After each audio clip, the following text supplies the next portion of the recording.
Baik, assalamualaikum warahmatullahi wabarakatuh. Sebelumnya izin memperkenalkan diri. Nama saya Ahyar Nasrul Adlia dengan NPM 2217051127 dari jurusan S1 Ilmu Komputer. Baik, pada kesempatan kali ini saya akan mempresentasikan atau menjelaskan terkait tentang struktur komputer dengan fokus pada dua arsitektur utama, yaitu von Neumann dan Harvan. Jadi dalam presentasi saya kali ini saya akan membahas adapun poin-poinnya itu ada definisi dan karakteristik arsitektur von Neumann dan Harvan, perbedaan utama antara kedua arsitektur, dan kelebihan dan kekurangan masing-masing arsitektur.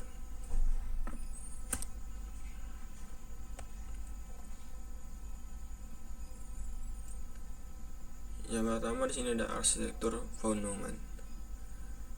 Jadi arsitektur von Neumann ini unit pemrosesan sentral atau CPU-nya itu mengontrol pada semua operasi.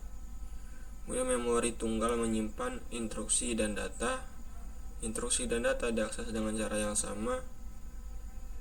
Kemudian yang terakhir arsitektur yang paling umum digunakan dalam komputer modern.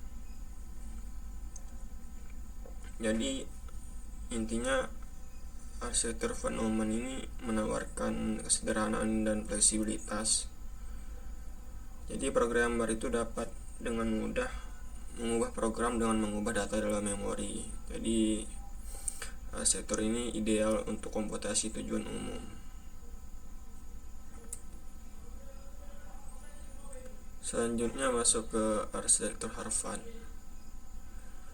Adapun ciri-cirinya di sini unit kontrol dan unit aritmatika dan logika atau ALU itu terpisah.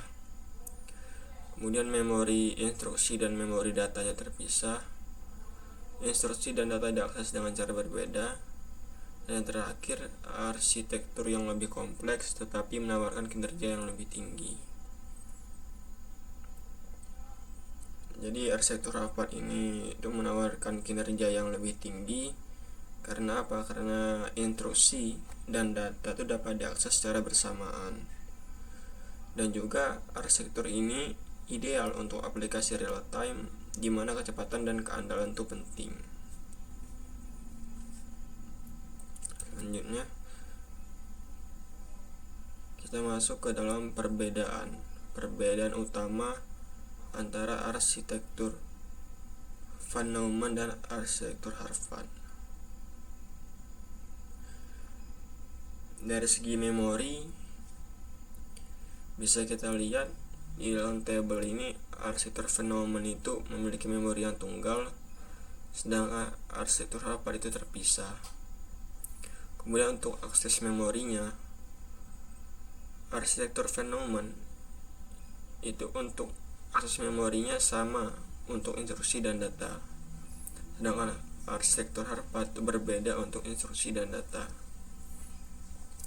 Kemudian di bagian kompleksitasnya, arsitektur von Neumann itu lebih sederhana, sedangkan arsitektur Harvan dia lebih kompleks.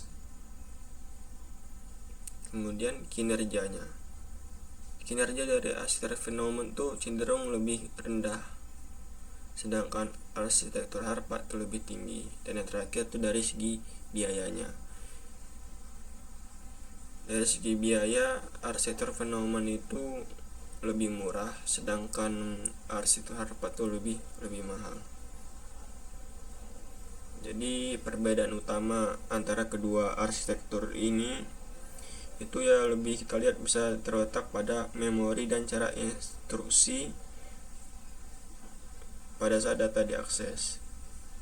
Kemudian juga arsitektur von Neumann itu lebih sederhana dan murah, sedangkan arsitektur Harvan itu menawarkan kinerja yang lebih tinggi. Next, selanjutnya kita masuk ke dalam kelebihan dan kekurangan dari arsitektur von Neumann dan Harvan.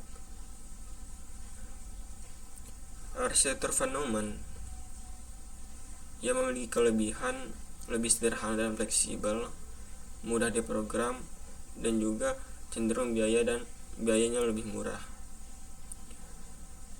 Untuk kekurangannya itu dia kinerjanya lebih rendah dan akses memorinya lebih lambat.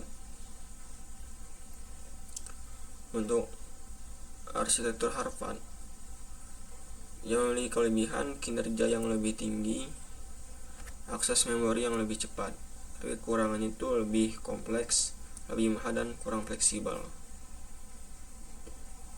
Jadi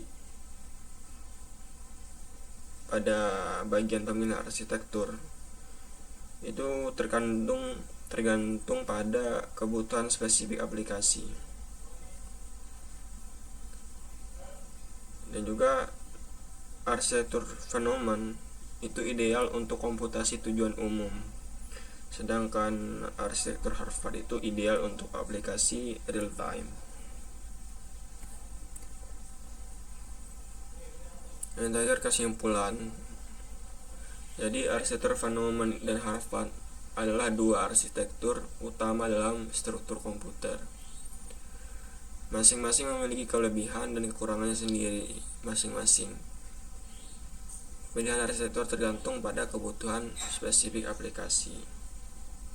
Jadi pemahaman tentang kedua arsitektur ini penting untuk memahami cara kerja komputer dan memilih arsitektur yang tepat untuk aplikasi yang ingin kita buat.